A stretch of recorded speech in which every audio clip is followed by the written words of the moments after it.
بسم الله الرحمن الرحيم. الحمد لله رب العالمين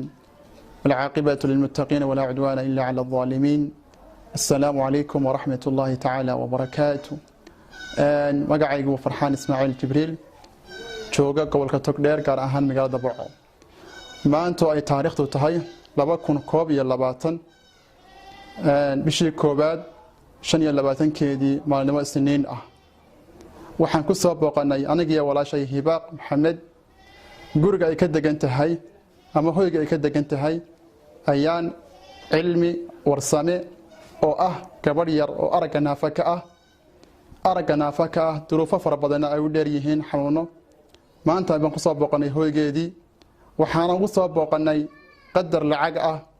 oo ay noo soo wakiisheen ama noo soo dhiibeen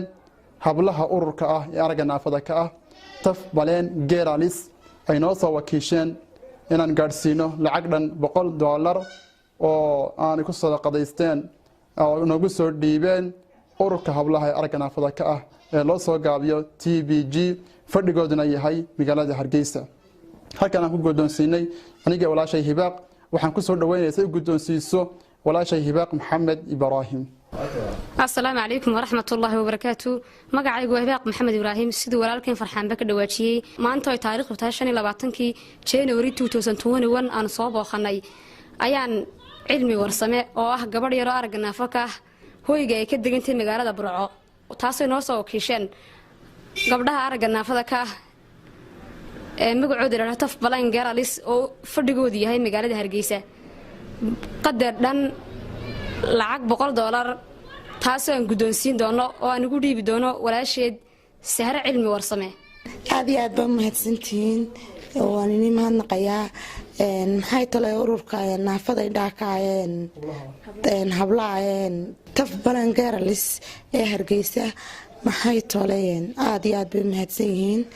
maxay tolayeen intan yar baan ka warramayaa oo walaasheed baan hay inta yar wax maxay tolay reerkoodu reer mi weeyaan oo mibu degan yahay wallahi duruufo badan bay qabtaa way indhalaadahay way suuxaysaa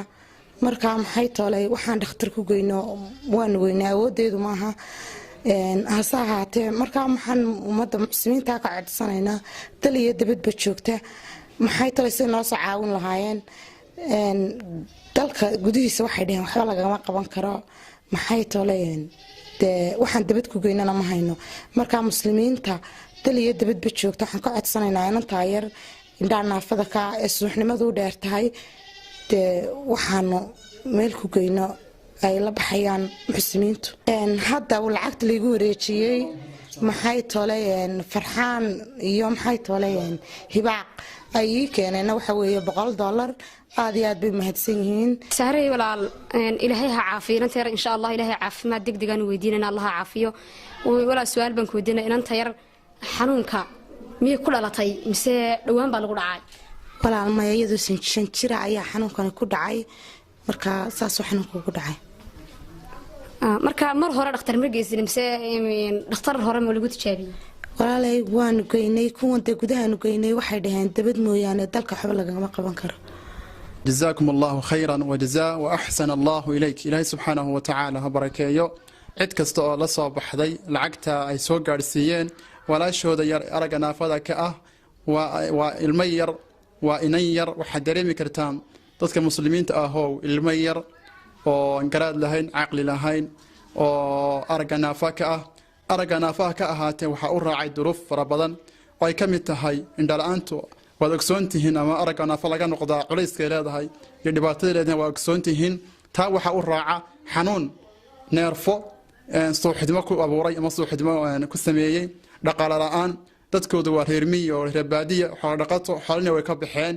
iyo oo insha Allah ta'ala dhakhtarka wixii lagu geyn lahaana laga soo caawiyo lagu soo talo oo insha Allah ta'ala dadka ilaahay wax siiyay muxsiniinta way wanaagsan khayrka jecel meelaha oo kale waa meelaha laga faa'iideysto waa ilmo yar qaangaar ma aha waa 12 jir marka waxaan leenahay ilaahay subhanahu wa ta'ala xasanaadka miisaanka Allah ku daree